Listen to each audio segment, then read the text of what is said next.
இன்றைக்கு நாம் தியானிக்க இருக்கிற வசனம் ஏசாயா 53ஆம் அதிகாரம் 10வது வசனம். கர்த்தரோ அவரை நொறுக்க சித்தமாகி அவரை பாடுகளுக்கு உட்படுத்தினார். அவருடைய ஆத்துமா தன்னை குற்ற நிவாரண பலியாக ஒப்பு கொடுக்கும் போது அவர் தமது சந்ததியை கண்டு நீடித்த நாளாயிருப்பார். கர்த்தருக்கு சித்தமானது அவர் கையினால் வாய்க்கும். இன்னைக்கு நம்ம கற்றுக்கொள்ளுகிற காரியம் என்னென்னா, ஏசாயா 53ஆம் அதிகாரம் 10வது வசனத்தில் ஆண்டவராகிய இயேசு கிறிஸ்து தன்னை தாமாகவே முன்வந்து குற்ற நிவாரண பலியாய் தம்மை நொறுக்க சித்தமாகி பாடுகளுக்கெல்லாம் அவர் தன்னை உட்படுத்தினார்னு பார்க்குறோம் இல்லையா? எதற்காக உட்படுத்தினார்? நம்முடைய பாவம் அக்கிரமம் மீறுதலுக்காக அவர் அந்த பாடுகளை சுமந்தார், துக்கங்களை அவர் சுமந்தார்னு இதே ஏசாயா 53:10 பார்க்குறோம். மெய்யாகவே அவர் நம்முடைய பாடுகளை ஏற்றுக்கொண்டு நம்முடைய துக்கங்களை அவர் சுமந்தார். நாமோ அவர் தேவனால் அடிக்கப்பட்டு வாதிக்கப்பட்டு சிறுமைப்பட்டவர் என்று எண்ணினோம். அவர் தேவனால் சிற்றிக்கப்பட்டார் நம்ம நினைக்கிறோம். ஆனால் அவர் நம்முடைய மீறுதல்கள் நிமித்தம்தான் அவர் காயப்பட்டார், நம்முடைய அக்கிரமங்கள் நிமித்தம்தான் அவர் நொறுக்கப்பட்டார். நமக்கு சமாதானத்தை உண்டு பண்ணும்படியாக தான் அவர் அந்த தண்டனையை தம்முடைய சரீரத்தில் ஏற்றுக்கொண்டார். அவர் தழும்புகளாலே நாம் இன்றைக்கும் குணமாகிறோம். அப்போது துன்மார்க்கர்கள் அவருக்கு பிரேத குழியை நியமித்தார்கள். ஆண்டவராகிய இயேசு கிறிஸ்துவுக்கு இந்த உலகத்திலே துன்மார்க்கர்கள் என்ன பண்ணாங்க? பிரேத குழியை நியமித்தார்கள்னு ஏசாயா 53:9 பார்க்குறோம். அவர் மரித்த போது ஐஸ்வர்யவானோடு அவர் இருந்தார்னு பார்க்குறோம். அவர் கொடுமை செய்யவும் இல்லை, அவர் வாயில் வஞ்சனை காணப்படவும் இல்லைன்னே வேத வசனம் சொல்லுது. அவர் யாரையும் தன்னை கொலை செய்ய போகிறாங்கன்ட்டு அறிந்து மனுஷர்களை யாரும் அவர் பயமுறுத்தலை. அவர் வாயின்ல வஞ்சனையான வார்த்தைகள் ஒன்றும் வரலன்னு பார்க்குறோம். இதுதான் ஆண்டவராகிய இயேசு கிறிஸ்துவுடைய மனத்தாழ்மையும் சாந்தத்தையும் நமக்கு வெளிப்படுத்துகிறதா இருக்குது. ஏன்னா நாம் அவருக்குள் தேவனுடைய நீதியாக இருக்கும்படி பாவமறியாத அவரை நமக்காக பாவமாக்கினார்னு 2 கொரிந்தியர் 5:21 பார்க்குறோம். நம்மை நீதிமான் ஆக்க, பாவிகளாகிய நம்மை நீதிமான்கள் ஆக்கும்படியாக பாவம் அறியாத அவர் நமக்காக பாவமானார். அதே போல் தம்முடைய சொந்த குமாரன் என்றும் பாராமல் பிதாவாகிய தேவன் அவரை நமக்கு ஒப்பு கொடுத்தார் இல்லையா? அவரோடு கூட மற்ற எல்லாவற்றையும் நமக்கு அருளாது இருப்பது எப்படின்னு ரோமர் 8:32 பார்க்குறோம். தேவன் தெரிந்து கொண்டவர்கள் மேல் குற்றம் சாட்டுகிறவன் யார்? தேவன் ஒருவரை தெரிந்து கொண்டிருக்காருன்னா அவர்கள் மேலே நமக்கு குற்றம் சாட்ட முடியாது. ஏன்னா தேவனே அவர்களை நீதிமான் ஆக்கியிருக்கிறார்னு வேதவசனம் சொல்லுது. அதே போல் சகரியா 13ஆம் அதிகாரம் 7ஆம் வசனத்தில் பட்டயமே என் மேய்ப்பன் மேலும் என் தோழனாகிய புருஷன் மேலும் எழும்பு என்று சேனைகளின் கர்த்தர் சொல்லுகிறார். மேய்ப்பனை வெட்டு ஆடுகள் சிதறி போகும். அப்போ ஆண்டவராகிய இயேசு கிறிஸ்துவை சிலுவையில் அறைய ஒப்பு கொடுக்குறாங்க இல்லையா? அப்போ அவர் கொலை செய்யும்படியாக ஒப்பு கொடுக்கும்போது ஆடுகள் ஆகிய அவருடைய சபையார், அவருடைய விசுவாசிகள் எல்லாரும் என்ன பண்ணாங்க? ஓடி போனாங்க. ஆனால் கர்த்தரோ தனது கரத்தை சிறுவர்கள் மேலே திரும்ப வைப்பேன்னு சொல்கிறார். சிறு பிள்ளைகள் மேலே தன்னுடைய ஆசீர்வாதத்தை அவர் வைக்கிறார்னு பார்க்குறோம். ஏன்னா தேசம் எங்கும் சம்பவிக்க போகிற காரியம் என்னென்னா, பூமியில் 2 பங்கு மனுஷர் தான் 2 பங்கு மனுஷர் சங்கரிக்கப்பட்டு மாண்டு போவார்கள்னே சொல்லப்படுது. 3வது பங்கு தான் இந்த பூமியில் நிலை நிற்கும்.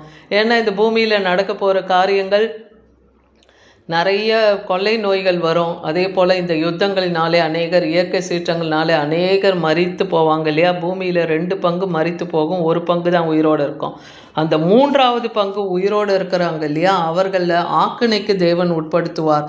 அவங்கள வெள்ளியை உருக்கிறது போல உருக்கி பொன்னை போல அவர்களை புடமிடுவார். அதாவது சோதனையின் குகையிலே கர்த்தரால் மீட்கப்பட்ட அந்த ஜனங்களை தேவன் புடமிடுவார். அவர்கள் கடைசி மரண பரியந்தம் தேவனுக்கு உண்மை உள்ளவர்களாக இருக்கிறாங்களா? அவர் நாமத்தை தொழுது கொள்கிறார்களா?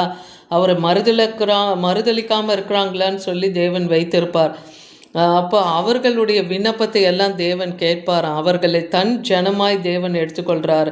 அதனால் அவர் தன்னுடைய பிள்ளைகளை அந்த நாட்களில் ஜீவனுள்ளவர்களாக வைக்கிறார். அப்போ சோதனைக்கு உட்படுத்தப்பட்ட பின்பு அவர்கள் சுத்த பொன்னாக யோபு விளங்கினது போல அவர்களும் விளங்குவாங்க. ஏன்னா தேவனுக்காக அவர்கள் தங்கள் ஜீவனையும் பார்க்காம பிசாசானவனுக்கு எதிர்த்து நின்றாங்க இல்லையா? ஆட்டுக்குட்டியானவர் ரத்தத்தினாலும் சாட்சியின் வசனத்தினாலும் பிசாசானவனை சாத்தானை ஜெயித்தாங்கன்னு சொல்லி நாம் வெளிப்படுத்தல் 12:11 நம்ம பார்க்குறோம். அதே மாதிரி கலாத்தியர் 3:13 பார்க்குறோம், மரத்திலே தூக்கப்பட்ட எவனும் சபிக்கப்பட்டவன் என்று வேதத்தில் எழுதியிருக்கா. அப்போது ஆண்டவராகிய இயேசு கிறிஸ்து நமக்காக தான் அவர் சாபமானார்னு பார்க்குறோம் இல்லையா. அவர் சாபமாகி நியாயப்பிரமாணத்தின் சாபத்துக்கு நம்மை நீங்களாகி மீட்டு கொண்டார்னு வேத வசனம் சொல்லுது. அதே போல் எபேசியர் 1:5 அவர் நமக்கு தந்தருளின தனது கிருபையின் மகிமைக்கு புகழ்ச்சியாக தம்முடைய தயவுள்ள சித்தத்தின்படி நம்மை இயேசு கிறிஸ்து மூலமாக புத்திர சுவிகாரர் ஆகும்படியாக முன்குறித்திருக்கிறார். பிதாவாகிய தேவனுக்கு எப்படி குமாரனாகிய கிறிஸ்து ஒரே பேரான குமாரனாக இருக்கிறார், அவரை நாம் விசுவாசிக்கும் போது, இயேசு கிறிஸ்துவை விசுவாசிக்கும் போது நாமும் அப்பா பிதாவே என்று அழைக்கக்கூடிய அந்த புத்திர சுவிகாரத்தின் ஆவியை பெற்று நாம் முன் குறிக்கப்பட்டு இருக்கிறோம் இல்லையா. அதை 1 யோவான் 4:9-10 தன் ஒரே பேரான குமாரனை நாம் பிழைக்கும்படியாக தேவன் அவரை இவ்வுலகத்தில் அனுப்பினதுனால தேவன் தான் முதலாவது நம்ம மேலே அன்பை வெளிப்படுத்தினார். நாம் தேவனிடத்தில் அன்பு கூர்ந்ததினால் அல்ல, அவர் நம்மிடத்தில் அன்பு கூர்ந்து நம்முடைய பாவங்களை எல்லாம் நிவர்த்தி செய்யும் கிருபாதார பலியாக தம்முடைய குமாரனை அனுப்பினதுனால தான் இந்த உலகத்திலே அன்பே உண்டாயிருக்கிறது என்று வேதவசனம் சொல்லுகிறத பார்க்குறோம். அதே போல் வெளிப்படுத்தல் 1:18 மரித்தேன் ஆனாலும் இதோ சதா காலமும் உயிரோடு இருக்கிறேன்னு ஆண்டவராகிய இயேசு கிறிஸ்து சொல்லுகிறத பார்க்குறோம் இல்லையா. அவர் மரணத்துக்கும் பாதாளத்துக்கும் திறவுகோலை உடையவராக இருக்கிறார். அப்போ யாரை இந்த பூமியில் உயிரோடு வைக்கணும், யாரை நித்திய காலமாய் ஜீவனுள்ளவர்களை அந்த நித்தியத்தில் வைக்கணும் என்பதெல்லாம் அவர் கையில் இருக்குது. ஏன்னா மரணமும் பாதாளத்தின் மரணத்துக்கும் பாதாளத்துக்கும் உரிய திறவுகோல் அவரிடத்துல தான் இருக்குது. அவரை நீங்கள் விசுவாசிக்கும் போது அவர்கள் ஒருபோதும் கெட்டு போவதில்லை இல்லையா. 1 பேதுரு 2:24 நாம் பாவங்களுக்கு செத்து நீதிக்கு பிழைத்திருக்கும்படியாக அவர் தமது சரீரத்திலே நம்முடைய பாவத்தை சிலுவையின் மேல் சுமந்தார், அவர் தழும்புகளாலே குணமாகிறீர்கள் என்றே வேதவசனம் சொல்லுது. அவர் தழும்புகளால் இன்றைக்கும் நம்முடைய வியாதி பலவீனங்கள்லேருந்து நம்மை சுகமாக்குகிற தேவராக இருக்கிறாரு. அதே போல் மாம்சத்துக்கு உட்பட்டவங்க தேவனுக்கு பிரியமாக இருக்க முடியாதுன்னு ரோமர் 8:8 பார்க்குறோம். ஏன்னா மாம்சத்தின் சிந்தை மரணம், ஆவியின் சிந்தை ஜீவனும் சமாதானமாக இருக்குது. ஆவிக்குரிய சிந்தை தான் ஜீவனும் சமாதானம்னு பார்க்குறோம். ஏன்னா தேவன் யாரெல்லாம் தெரிந்து கொண்டு இருக்கிறாரோ அந்த சந்ததிகளை என்றென்றைக்கும் அது நிலைத்திருக்கணும். அவன் ராஜாசனம் வானங்களுக்கு மட்டும் நிலை நிற்க செய்வேன்னு கர்த்தர் சொல்லுகிறத பார்க்குறோம். கர்த்தர் நன்மையானதை தருவேன், நம்முடைய தேசம் தன் பலனை கொடுக்கும்னே சங்கீதம் 85:12. அப்போ யாருக்கு அந்த நன்மையானது தரணும் தேவன் தீர்மானித்து வைத்திருக்கிறாரோ அவர்களுக்கு அதை தருவார். லூக்கா 15:20-24 நாம் பார்க்கும்போது ஒரு தகப்பனுக்கு 2 குமாரர்கள் இருந்தாங்க. மூத்த குமாரன் தகப்பனுக்கு கீழ்ப்படிந்தான் தான். இளைய குமாரனும் தன் தகப்பனிடத்தில் தன்னுடைய சொத்துக்களை எல்லாம் தன் தகப்பனுடைய சொத்து விற்று அந்த பாகத்தை வாங்கி கொண்டு போய் பாவத்தில் விழுந்து சகலத்தையும் அவன் விற்று வீணாக்கி போட்டுட்டு அவன் திரும்புகிறான் இல்லையா. அப்படி வரும்போது அந்த தகப்பன் அவனை எதிர்கொண்டு ஓடி போய் அந்த இளைய குமாரனை கட்டி தழுவி கொள்கிறாரு, அவனை முத்தமிடுறாரு. அவனுக்காக கொழுத்த கன்றை அடித்து அவனை புசிக்கும்படியாக கொடுக்கிறாரு. சந்தோஷமாக இருக்கும்படியாக தன் குமாரனை அவரை அழைத்த அந்த மகனை கனம் பண்ணுறாருன்னு பார்க்குறேன். இவன் மரித்தான் திரும்பவும் உயிர்த்தான்றார். அப்போ அவன் பாவத்துக்கு செத்து இப்போ அவன் இழைத்து வந்திருக்கிறான், காணாமல் போனான், அவன் இப்பொழுதோ காணப்படுகிறான்னு சொல்கிறார். அப்படியே அவர்கள் சந்தோஷப்பட தொடங்கினார்கள். அப்படி தன் பிள்ளையை அவர் ஏற்றுக்கொள்கிறாரு அந்த தகப்பன். அதே போல் அவனுக்கு நல்ல வஸ்திரத்தை கொடுத்து அவனுக்கு முத்திரை மோதிரத்தையும் அவனுக்கு கொடுக்குறார் பார்க்குறோம். இன்றைக்கும் பாவிகளாகிய நம்மேல் தேவன் கிருபையாக இருக்கிறார். அவரை நோக்கி நாம் வரும்போது அவர் நம்மையும் அணைத்து கொள்கிறார், நம் பாவங்களை மன்னிக்க அவர் தயை பெருத்தவராக இருக்கிறார்னு பார்க்குறோம்.